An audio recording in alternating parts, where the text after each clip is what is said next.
Isn't that Charlotte? What could she want with Lapine Pauline? Pretty please with the cherry on top, Charlotte. Journalist extraordinaire. Please tell me you're joking.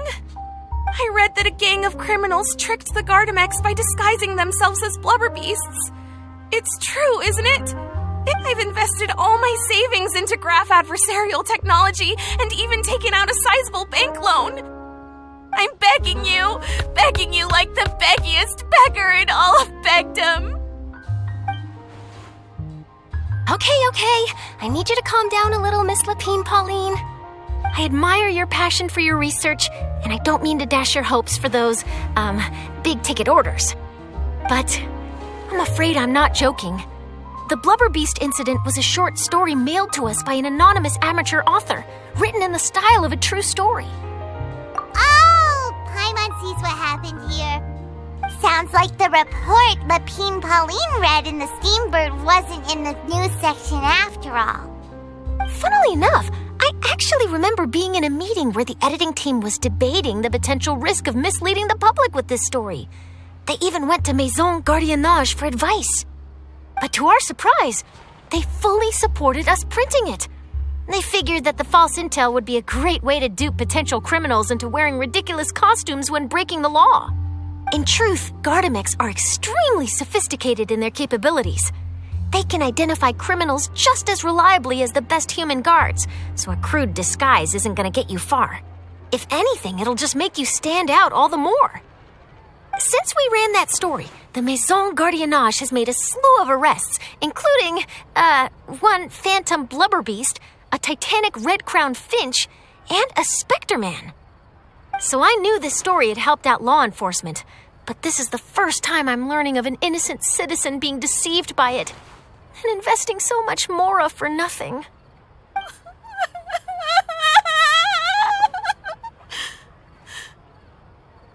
Uh-oh. So Lapine Pauline's whole research project is based on a fictional story? Which means we're not gonna get a big bonus after all. But more importantly, she's gonna lose everything she's invested. Traveler! Paimon! You're back!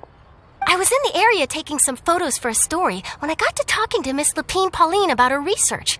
She told me about your collaboration. She was hoping I could write an article to spread awareness about image recognition technology. She even paid me for the article and gave me one of her prototype devices before I could get a word in. I unfortunately had to dash her hopes, and I'm afraid all your hard work was in vain too. She's desperately trying to find a way to rescue the project and get you the mora you're due. I've tried to let her down gently, but she's finding it all very hard to accept. This is a new situation for us, too. It's such a pity. It seems like the author was only trying to make the story interesting, and the Maison Gardiennage only had Fontaine's best interest in mind. Wait, Miss Lapine Pauline, what are you doing?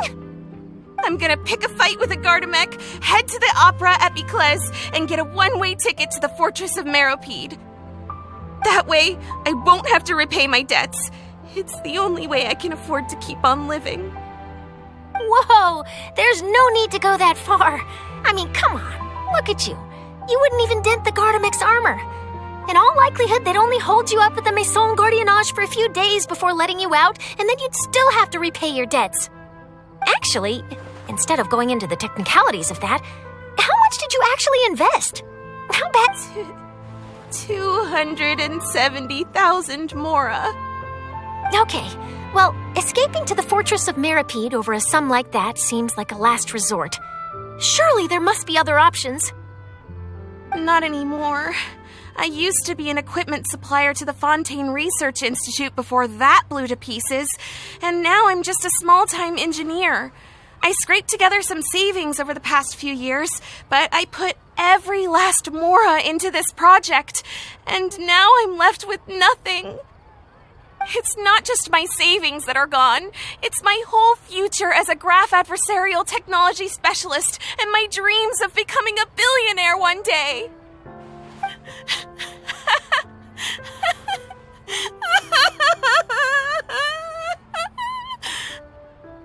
My life is over. Don't despair, Miss Lapine Pauline. I think I know a way for you to turn this around.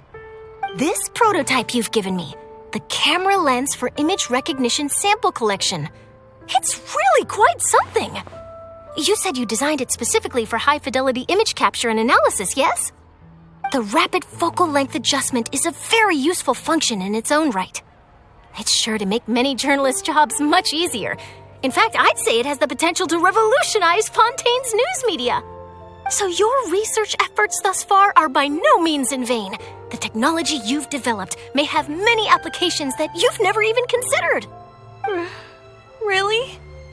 Absolutely. I've been working as a journalist for the Steambird for a long time now. No one understands the issues we journalists face on a day-to-day basis better than me. So keep calm, take heart, and start thinking about mass production. In the meantime, I'll show your invention to all my colleagues to drum up interest in your product. I can't believe it! If this is true, then I can look into setting up a whole camera lens development pipeline. My big-ticket orders and billionaire aspirations are still in the cards. Oh, maybe I should consider taking out another loan. That way, I can rapidly improve the lens production process, be the first to market, and prepare to battle for dominance in the camera industry. Come on, stop daydreaming about your pipelines for a minute. Just take it one step at a time and see how it goes. There's no sense in putting all your eggs in one basket before things are even off the ground. And I can probably speak to some people I know and license my image recognition device to a workshop to raise some funds. I can't believe I didn't think of this sooner. There's no time to lose. I need to get to work. Early bird gets the worm. Can you believe her? She just ran off. Paimon's pretty sure our advice went in one ear and out the other. It's understandable. When inspiration and passion strike at the same time, it's all too easy to throw yourself headfirst into your work and forget about everyone around you. A lot of journalists are the same way when they're first starting out. But don't you worry. I'm gonna write an article on all this, and I'll be checking in on her regularly. Her research has the potential to benefit the entire journalistic community. I'll give her plenty of input to stop her from going down any rabbit holes and make sure mass production of her lens can begin as soon as possible. It's reassuring to know that you'll be looking out for her, Charlotte. Actually, you know what? Why don't you two take this prototype lens? I'm sure you'll have plenty of chances to use it on your travels. It takes the right person to get the most out of a new technology. In your hands, it's sure to capture some amazing sights. Thanks a lot, Charlotte. No bonus, no biggie. This makes everything worth it. You're welcome. I got something out of this too.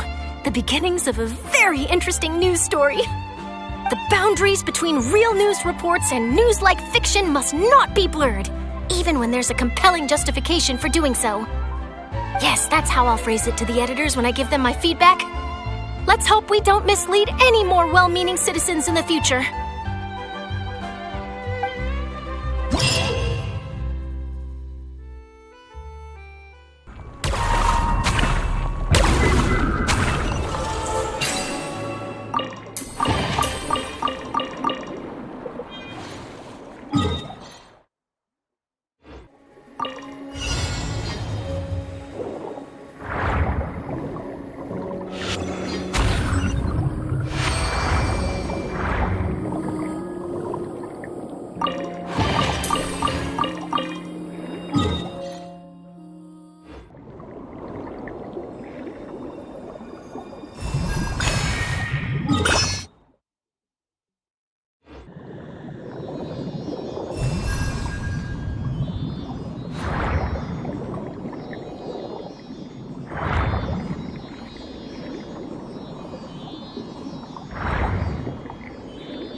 What a pleasant surprise! Truly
fortunate.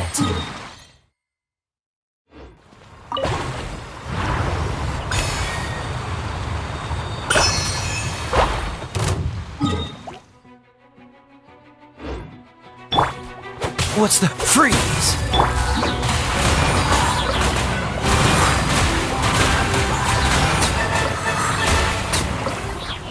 Can't catch me!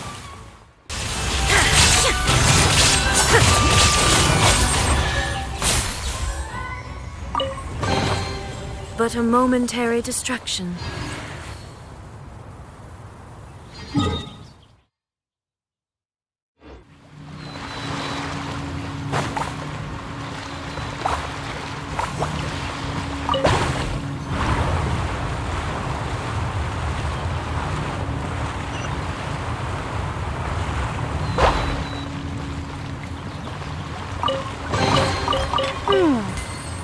So this is...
I approve.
So sorry.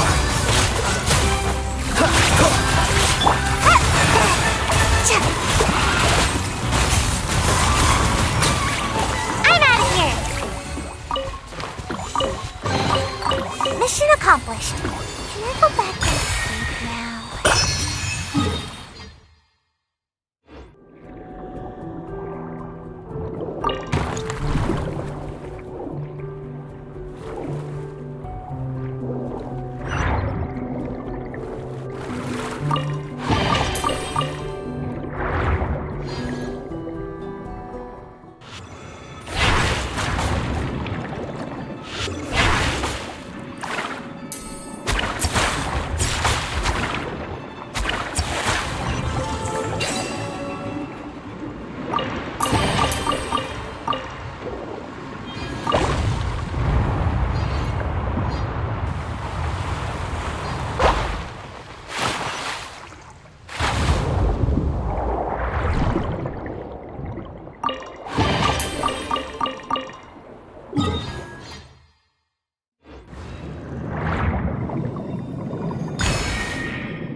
Splendid!